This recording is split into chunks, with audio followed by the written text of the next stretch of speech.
राज्य सरकारनं शेतकऱ्यांची 2 लाखांपर्यंत केलेली कर्जमाफी ही आनंदाची बाब असली तरी देखील दुसरीकडे 2019 साली ज्या शेतकऱ्यांची कर्जमाफी झाली त्यांना मात्र यातून वगळण्यात आलंय। त्यामुळे ही अट रद्द करून सरसकट शेतकऱ्यांची कर्जमाफी करावी यासाठी राष्ट्रवादी शरद पवार गटानं आंदोलन केलं।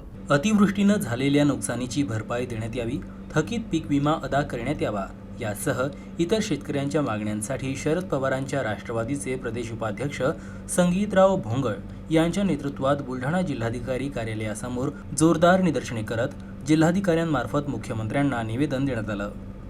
महाराष्ट्र सरकारने जी कर्जमाफी केली पुण्यश्लोक अहिल्यादेवी होळकर यांच्या नावाने, या कर्जमाफीचा लाभ या महाराष्ट्राच्या शेतकऱ्यांना होऊन नाही राहिला आणि तो लाभ जर झाला पाहिजे असं वाटत नाही सरकारला, तर त्यांनी सरसकट विनाअट कर्जमाफी केली पाहिजे, जेणेकरून शेतकऱ्यात संभ्रम निर्माण होणार नाही। आज कर्जमाफीचं नाव जरी असलं परंतु कर्जमाफी अजिबात होत नाही। त्या कारणाने आमची अशी मागणी आहे की फडणवीस सरकारने, भाजप सरकारने हे कोणत्याही परिस्थितीत आमच्या शेतकऱ्याचं सरसकट कर्ज माफ केलं पाहिजे, जेणेकरून शेतकऱ्यांचे उद्याच्या दिवसात त्यांचे चांगले दिवस येतील। नाहीतर पेरणीला सुद्धा खूप मोठ्या अडचणी निर्माण झालेल्या आहेत।